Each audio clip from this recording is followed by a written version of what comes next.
En mars 1988, dans la ville rurale de San Angelo, au Texas, des ambulanciers furent dépêchés à la résidence de Lita et Olgie Nobles. Lita déclara aux ambulanciers qu'Olgie et elle avaient tous deux contracté une grippe intestinale. Olgie avait refusé de se rendre à l'hôpital. 3 jours après le début des symptômes, elle l'avait trouvé inconscient. Les ambulanciers constatèrent son décès. Lita Nobles s'était occupée de son mari malade pendant plusieurs mois suite à un grave accident de la route. Il avait la mâchoire cassée et ne mangeait plus que des purées. La convalescence d'Olgie ne fut pas facile. Lita et lui se disputaient sans arrêt. Malgré les tensions, il reprit rapidement du mieux. Lita avait elle aussi des problèmes de santé. Le stress de s'occuper d'un mari malade lui avait donné un ulcère. 2 mois après la mort d'Olgie, Timothy Scogging, un ami très proche de Lita, l'accompagnait à l'hôpital. Elle souffrait d'épuisement, avait des nausées et des douleurs à l'estomac. De plus, elle avait perdu une importante quantité de sang. Les médecins croyaient que ces maux étaient causés par son ulcère d'estomac, mais son état ne fit qu'empirer. Elle était de plus en plus malade. Bientôt, elle perdit l'usage de ses mains et de ses pieds. Les médecins lui firent passer une batterie de tests pour comprendre ce qui lui arrivait. On vérifiait notamment la possibilité d'une intoxication aux métaux lourds. Les résultats de l'analyse d'urine furent concluants. L'organisme de Lita Nobles contenait de l'arsenic. Les médecins avisèrent la police d'État du Texas. L'enquêteur George Fraser dut d'abord s'assurer que l'élément toxique ne provenait pas de l'environnement de la victime. Quand nous avons commencé l'enquête, tout ce que nous savions, c'est qu'il y avait présence d'arsenic dans l'organisme de Lita Nobles.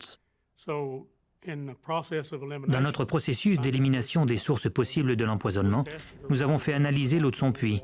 L'arsenic est un métal toxique qui se trouve à l'état naturel dans le sol. Comme c'est un élément, il ne se dissout pas.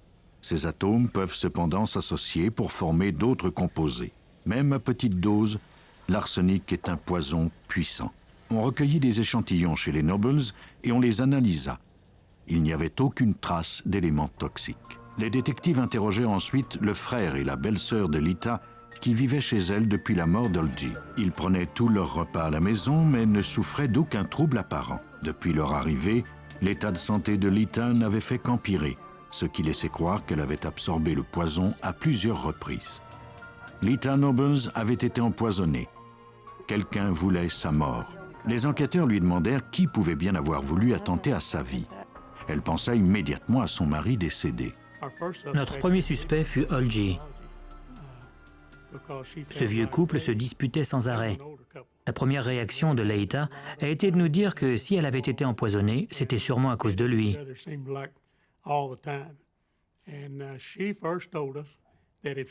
Nous avons donc dû le considérer comme étant un suspect, même s'il était mort. Pour découvrir le rôle d'Olgie dans la maladie de sa femme, les experts devaient vérifier si l'empoisonnement avait commencé avant ou après sa mort. Les cheveux de la victime répondraient à cette question. L'arsenic demeure dans les cheveux et les ongles longtemps après qu'il ait quitté le système sanguin. En procédant à leurs analyses, les experts judiciaires pourraient déterminer comment et à quel moment Lita avait été empoisonnée. Ils auraient ensuite une idée plus précise de l'identité du criminel. À l'université A&M au Texas, le chimiste Dennis James se sert d'un réacteur nucléaire pour déterminer avec précision la quantité d'oligo-éléments d'un échantillon. Le réacteur nucléaire active les neutrons. L'analyse de l'activation des neutrons nous permet d'identifier de nombreux types d'éléments. Certains d'entre eux sont toxiques, d'autres pas. Cette analyse est particulièrement efficace avec les métaux de transition et quelques métaux lourds en particulier. On coupa le cheveu de Lita en 6 segments.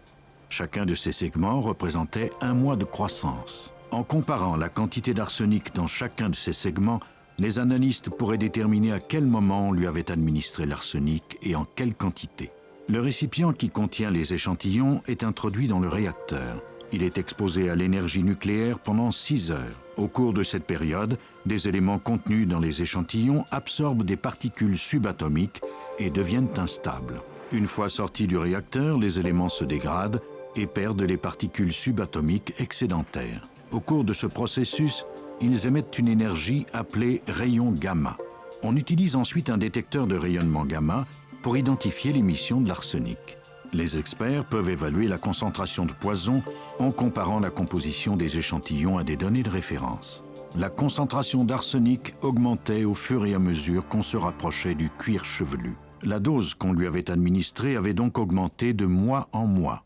Le meurtrier avait commencé par des quantités moyennes et ainsi augmenté la tolérance de Lita au poison. Pour contrer cette tolérance, il lui avait administré une plus forte dose peu avant son hospitalisation, c'est-à-dire peu après la mort d'Olgi. Ce n'était donc pas lui qui avait cherché à la tuer. Il était même possible qu'il ait été lui-même la victime de l'empoisonneur. Les cheveux d'Olgi étaient trop courts pour que l'on puisse savoir pendant combien de temps il avait été empoisonné. Mais l'analyse des tissus prélevés après sa mort révéla que, comme sa femme, il avait absorbé de l'arsenic en dose massive. Tous ses organes contenaient l'élément toxique. Il serait certainement plus difficile de retrouver le meurtrier qu'il l'avait été de déceler le poison.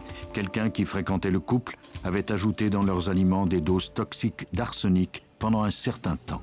Lita et Olgi faisaient donc confiance à leur empoisonneur. Les détectives interrogèrent les amis des victimes. Un voisin leur apporta une information intéressante. Le voisin d'à côté nous a mentionné qu'un certain Timothy Scoggin était un suspect possible, car il avait passé beaucoup de temps chez Leita et Olgi. Scoggin vivait depuis peu à San Angelo. Il était apprécié des gens de la région. Il était bien connu pour son habileté à peindre sur de la porcelaine.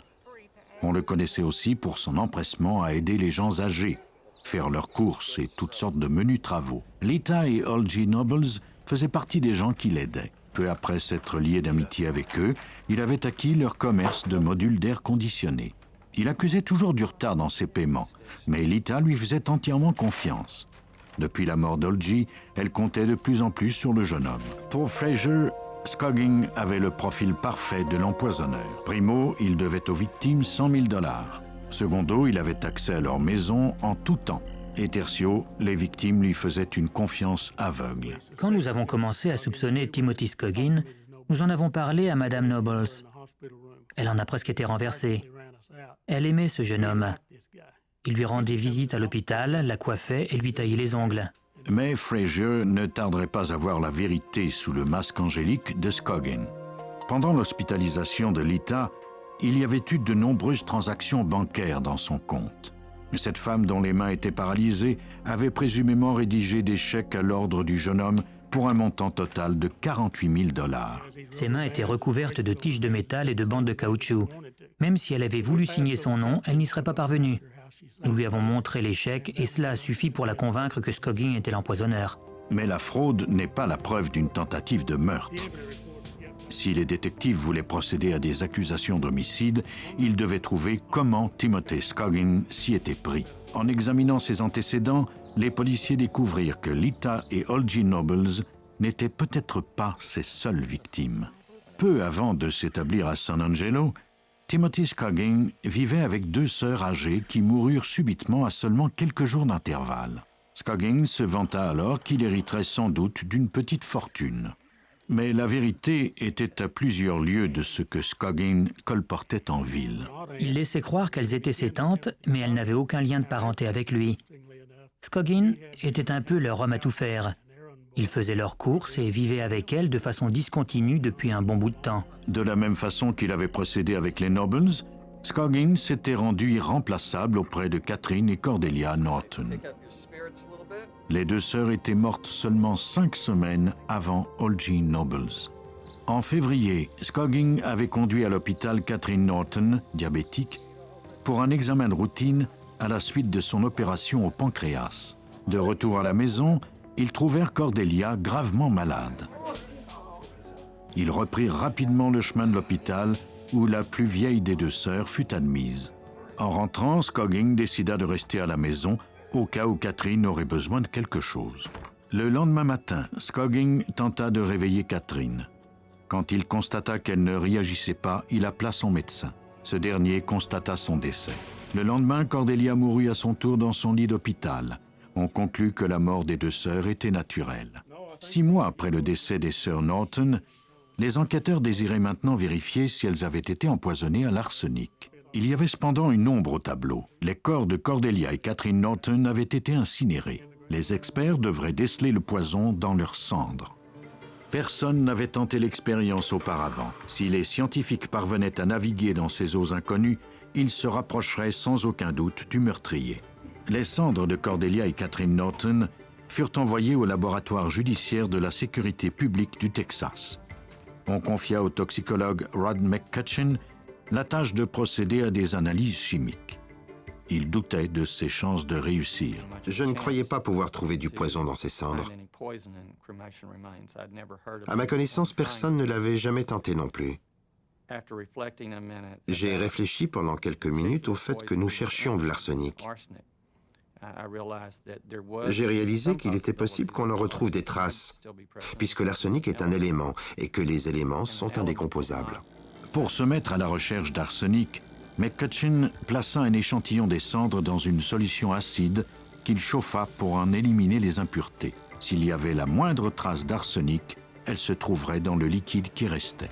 Il ajouta ensuite un produit chimique pour transformer l'arsenic en gaz. Ce produit effervescent devient violet en présence d'arsenic. Plus la couleur est intense et plus il y a de poison.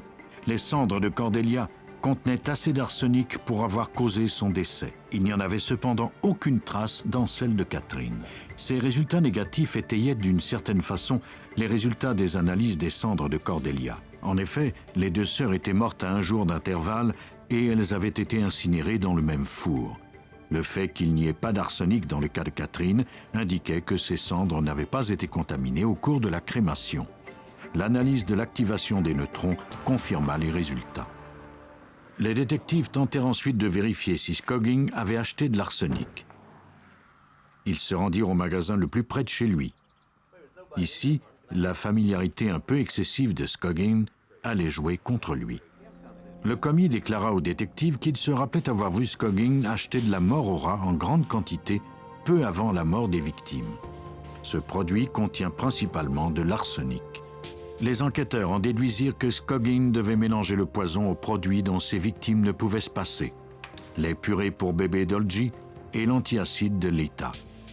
Comme il faisait lui-même les courses, il lui était facile d'ajouter la mort au rat aux produits achetés avant de les apporter. Pour vérifier leur hypothèse, les enquêteurs fouillèrent dans les armoires et le réfrigérateur des Nobles.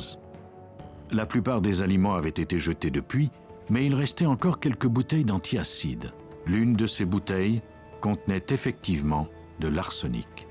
Grâce à ces pièces à conviction, Scoggin fut arrêté pour le meurtre d'Olgy Nobles et la tentative de meurtre de Lita Nobles. Il fut trouvé coupable et condamné à la prison à vie. Même si l'on n'a jamais prouvé directement qu'il avait tué Catherine Norton, les enquêteurs croient qu'il ne lui administrait pas toujours la quantité d'insuline requise pour son diabète. Plus tard, il a plaidé coupable des meurtres des deux sœurs et il a été condamné à 2 autres peines d'emprisonnement de 50 ans chacune.